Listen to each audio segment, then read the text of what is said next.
We have a question from Dean from Idaho, the only state that is flipping off Canada.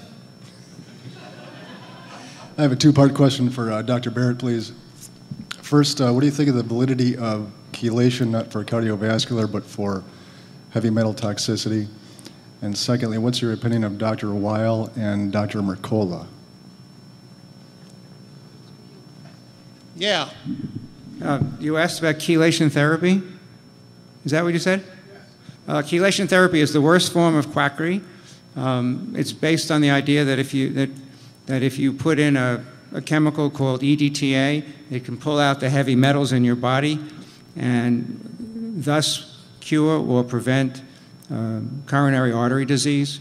It's a total fake. The heavy metal tests they do are fakes. We have lots of material on Quackwatch, and I'm not going to dwell on it here today.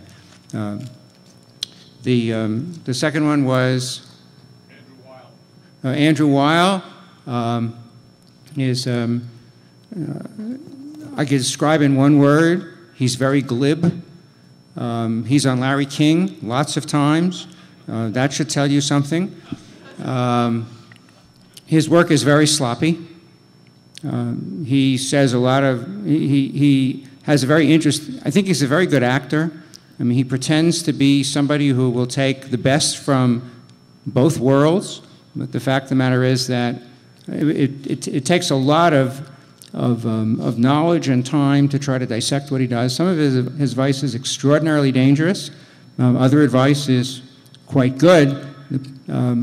I say to people confronted with the Wiles and others that if you want to get advice, you should try to get it from somebody whose advice is correct almost 100% of the time, because otherwise you're not going to be able to sort it out. If you can sort it out, then you know as much as that person.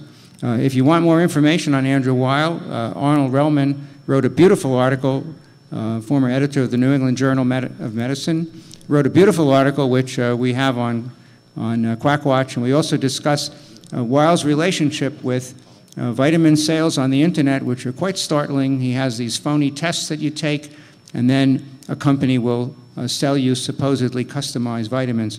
All nonsense. I had an experience with Andy Weil many years ago when Psychology Today was around. He wrote a two-part article on Uri Geller. The first one said the discovery was called The Discovery. The second part that appeared was called The Disillusionment. And I was the disillusionment, as you probably guessed. He came to visit me in my home in New Jersey when I used to live there, and I hornswoggled him completely. I was in great form. I not only bent spoons and keys and the whole thing, but read his mind in the most shamelessly fake manner, but very, very convincing indeed. And I shook him up. He was literally just about like this, because he had been convinced that Geller was the real thing. He ended up the second part two of this two-part article that he did. He ended up by saying that his faith was completely shaken in Uri Geller. He no longer had any belief that Uri Geller was the real thing. And then he closed with this paragraph saying approximately that doesn't mean that Uri Geller isn't the real thing or that these powers don't exist. And it just faded away into total gibberish. He ended up taking the edge off his discovery that Uri Geller could not only be replicated, and he admitted the other fact, which is more important, that the scientific tests, so-called, in quotes, on Uri Geller weren't that at all. He admitted that, and then he had to come back and sort of save the whole thing and say, well, this doesn't really prove anything, does it, folks? Goodbye, Andy Weil. So I think that he's an innocent goof. I've always referred to him as an innocent goof, but I've left out innocent lately. What's always pissed me off about this guy is I'll be channel surfing and Oprah will be on. And I'll think, oh, Randy's on Oprah. And it's that Weil guy again. He is a good-looking fella. I admit that. Yes. And speaking of Oprah, if you think it's bad having to deal with that guy, try having a name like Dr. Phil. Well, all right, I'm going to give you each 2 minutes. I will say that in following on with this, it's amazing the deception people can have. When my wife's cancer returned, a woman came up to me in the parking garage at the Air Force Academy, a friend of mine for a number of years, and wanted me desperately to go visit this vitamin shack downtown because that chemo just wasn't going to work. It was these vitamins we needed, and the whole time we were talking, she was smoking. Something struck me as odd there. All right, we'll go from my right to my left. And any comments you wish to make, we have 2 minutes, and then I will ruthlessly close down your microphone. Ma'am. Too many individual topics were part of the panel discussion here. I'll just pass.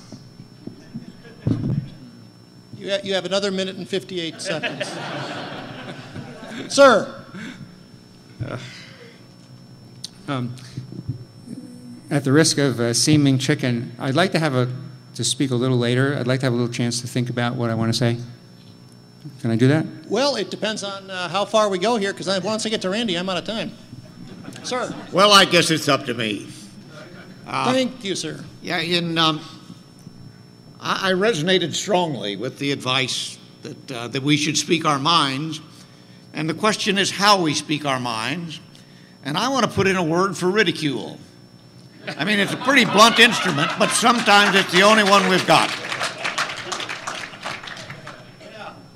That's the H.L. Mencken principle of one good horse laugh is worth 10,000 syllogisms, or was it 1,000? 1,000? Well, whatever, it's enough. You know, it's just really, I guess, personality style and just the way you approach things. People ask, you know, do people get upset at you and so on when you tell them, you know, that their cherished beliefs are, well, no, if you're honest and polite about it, it doesn't have to be that way. I'll give you an example of this. I was in Logan, Utah, speaking at Utah State a couple months ago, which is, you know, Mormon country.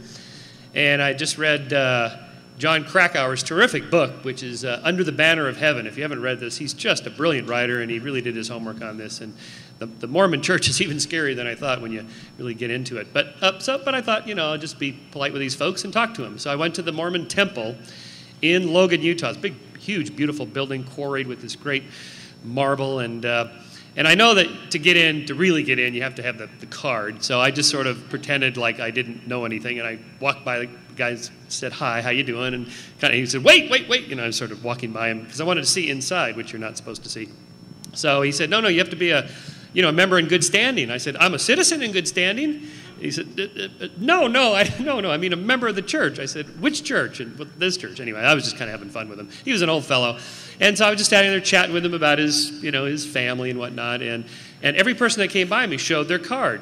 And these were mostly old white guys. And he was pretty old. And like this one guy went by who was, obviously in his 80s, and this guy was in his 80s, and it was like, hi, Bob, hi, Frank, and he shows his card. And I said, wait a minute, do you know this guy? And he said, well, yeah, we grew up in this town together. We've known each other for, like 75 years. And I said, well, why do he have to show the card? I mean, don't you know by now that he's a member? He said, well, he has to be a member in good standing. So I said, okay, well, what is that? How do you get in not good standing? He said, if you don't tithe. I thought, aha, this is where they get their funding, religious funding. And then on the question of how did these things grow, these movements grow? Here's one way, speaking of evolution. I said, how many kids do you have? 9. How many grandkids? 57 grandkids. So it doesn't matter that the Mormon boys and their bicycles only convert on an average of 2 people a year. It is the average, and they're discouraged about it. It's okay. They can do it from within. These are the times that tithe men souls. Hey, I'm doing this for free, okay? Thank God.